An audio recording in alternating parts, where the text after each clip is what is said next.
My name is Tina Daly, and I'd like to talk a little bit with you about communication. You have a slideshow that you can follow along with. Next slide. Communication is something we all do every single day, but one of the things that make us different from many of the animals is that our communication has meaning to it. To effectively communicate, you must gain the most meaning that you can from your communication. Simple everyday conversations with most people do not have that much significance. Hi, how are you? I'm good, great. We don't get a lot out of that type of communication. Learning to communicate better and gain as much as you can through your communication can improve your relationships and the bonds that you have with the people around you. Next slide. My biggest goal in this course was to improve my communications with others, with my family members, people I interact with on a daily basis. One of my career goals is counseling, so in order to communicate effectively with those that I'm counseling, I have to have better communication skills. Next slide. We took the beginning of the course, we did the Behavioral Blend survey. For me, this survey was extremely accurate, and I saw a lot of myself in the results that I was reading. One of the things was that I am a people person. This is absolutely 100% true. I love interacting with people. I'm very social, and I tend to focus more on people than necessarily on tasks. I'm very emotional. I express my thoughts. Even I can be made to cry very easily. Just ask my husband. I'm very motivated to influence others. I like to provide assistance to friends, help influence their decisions, and I'm actually very good at persuasion. Another thing that came out of the Behavioral Blend assessment was that I try hard to be everything to everyone, and I do. I will stretch myself thin, attempting to please everybody. I like to help all my friends, my family, people at work, even if occasionally it means bending some of the rules to go out of my way to help somebody. That's just the kind of person that I am. Another additional thing that came through in the Behavioral Blend analysis was that I avoid conflict. I'm a very opinionated person, and I'm very strongly opinionated, but I don't like to argue with people, and I do like to avoid conflict. One of the things that came through in the assessment and that I do recognize in myself is that I tend to, I'll be agreeable to people, and I'll do things even though maybe I shouldn't because they want me to do them. So I definitely avoid conflict as much as I can, and I am absolutely 100% a people pleaser. And that comes across in my communication. I will voice an opinion if I have one, but if it comes down to becoming an argument, I tend to just drop the subject and move on. Next slide.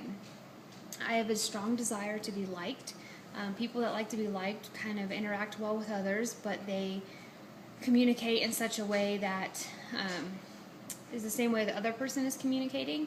So I'm very close to people. I communicate closely with people, and I tend to let little things slide to avoid hurting myself or somebody else. That's one of the things that also I hadn't really thought about, but when I started playing back certain situations in my life after taking the Behavioral Blend, I realized that that is an accurate assessment. I rely on my social skills a lot. I'm very smart. I'm very good at my job and what I do, but I'm a very sociable person. I can talk to just about anybody. I can make someone who's having a bad day smile just by communicating with them. But it does take me away from my task at hand on a lot of occasions. I can be easily interrupted to socialize and put off work and things like that. So that is one of my things that I need to work on, is being social but still getting the task done. Flexibility and tolerance. I don't have a lot of it. I'm not a very spur-of-the-moment kind of person. I do okay with smaller spur-of-the-moment things, but certain little things have a tendency to overstress me. It's one of the things that my husband has even mentioned is kind of a problem. So I have very little flexibility, and I need to work on my tolerance and learn to sort of roll with the punches, is one of the things that came out of the Behavioral Blend for me.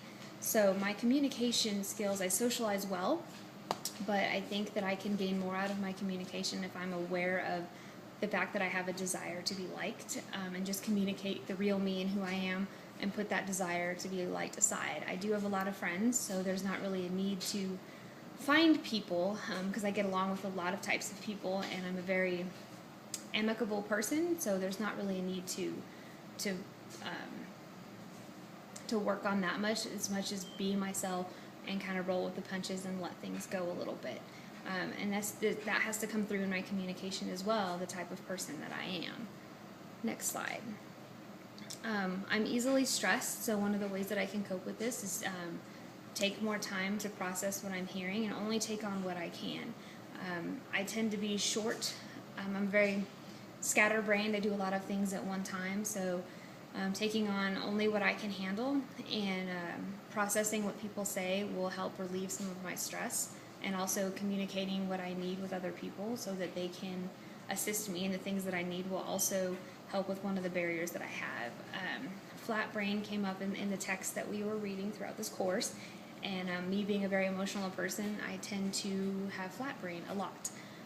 I communicate based on my emotions and don't necessarily think that that the person, I don't understand the meaning of what people are saying. I automatically assume that there's a negative connotation with what's being said. So that is another barrier that I face, especially with close communication with my family members and people that I'm really close with, is I typically assume when they say something that it's a negative thing, and I need to start realizing it's not always negative, and if I think it is, to ask for clarification before I get upset. So that's another barrier that I have to overcome and something that I have to cope with. Next slide. Noise pollution is kind of all the things that we have within ourselves that blocks us from hearing the message. The talker-listener technique is a great way to overcome this. It allows the person who's talking to talk, and it forces the listener to listen, and the person who's listening gets a chance to clarify what was said and repeat back what they heard, so the person who is talking understands what was heard by the person they're talking to. Communication only works if the message being sent is the same message being received. So that's a great way. Clarifying and taking the time to focus on the conversation is also very important. Being in tune to it, having an important conversation while you're doing dishes or focusing on something else is a really bad idea. So those are great ways to take the time to discuss important things that will back out some of the noise pollution. Set your personal feelings aside before you talk about big issues, because those can interfere with what you're hearing. Try to be neutral and go into it with an open mind. Plan of action to reach my goal is to continue to reference the text, to start being aware of other people's conversations around me and picking things out that I've learned. Watching other people communicate is a great way to improve my own communication, so being more aware of what I'm seeing and hearing in others will help out a lot. Practicing basic communication skills, using the listening and the referring and the repeating back and the clarification on simple topics throughout the day will make it easier when it comes time to the bigger topics that need to be discussed. So these are ways that I can help improve my communication to get a more intimate communication level with those that I care about the most. Next slide. In conclusion, communication is something that we do every day. Most of us aren't getting the most out of it because we're not putting everything we can into it.